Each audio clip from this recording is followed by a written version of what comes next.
Hello everyone, welcome to the JS in 30 days series. This is the 15th video of the series, and in this video we will discuss that how you can add the delete button to the to-do list. So let's go to the code. In last video we learned how you can add the dark mode. So let's go to the application, and we can see right now it's enabled already even though it's disabled from here. So maybe by default we have added it to the code. So yeah, it's their dark theme. Let's remove it and keep it like this. Okay, so now by default it's the lights, and when we toggle it, it turns to dark. Okay, now moving on with what we need to perform in this video. So to add the delete button, first of all we have to add one more column here. So let's go to the code and let's add the column. If you remember in the previous video, what we were doing is that we were adding this content inside this table with the use of this all task for each. So here what I'll do, I will add one more td, and instead of this I will add here delete task button, and here the data id will be same. Instead of this I will make it delete, and we don't need to add any logic here, so I will just cut it out and I will add it here directly. Okay, need to remove this. So now it's fine, but it's the class that we are adding, and we also need to add the css for this particular button. So let's go to the style, and I will add, let's see right now how is it looking.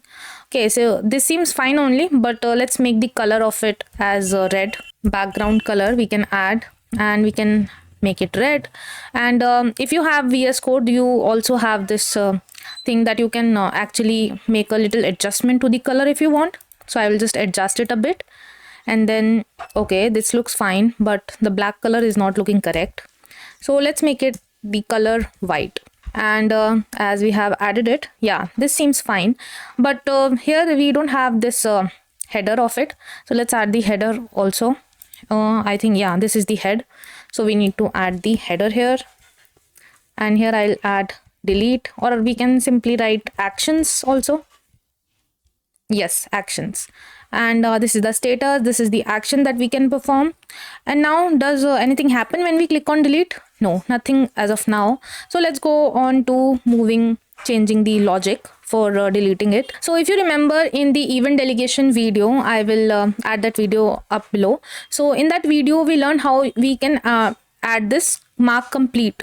So similarly for the actions delete, we cannot attach the add event listener directly to it, because it is being added to the DOM dynamically, and for dynamic events we need to use the event delegation. So I will just copy this thing. So here in this function, what we are doing is, again, we are adding the add event listener on the basis of click, and then we are checking the class list of that event where it is being clicked, and here I will change it to delete, not create. And then we are taking the ID of this particular button. We are taking it from the attribute that we have, that is being we are getting data attribute, and then we are getting all the tasks from the local storage. And now comes the main part.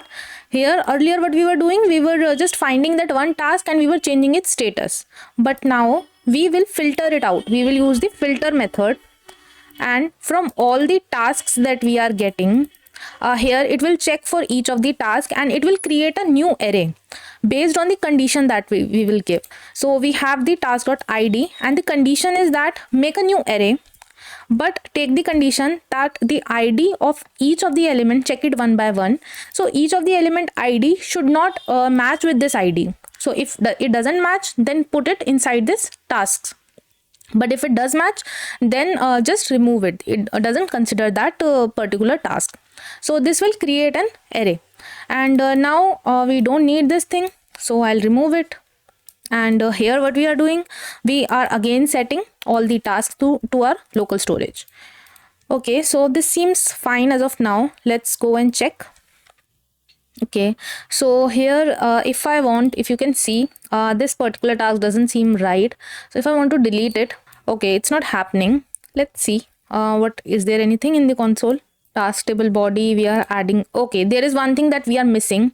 Actually, in order for it to compare this thing, it is also required that they both should be matching their data type. So if we check this t.id, it is in the number format, but this task id that we are getting from this, it is a string, so we need to convert it into number. So we will use this and we will wrap inside this. Yes, so this is how we change it. And now let's go again and check. Okay, yeah, it's working perfectly fine, and you can see the task got deleted. And like if suppose I add any task by mistake, its description is not correct, then I can perfectly delete that task. So this is it for this video, and stay tuned for the next video where we will learn one another topic of this JS in 30 days series of to-do list. And if you like this video, please like and subscribe to this channel, and thank you for watching.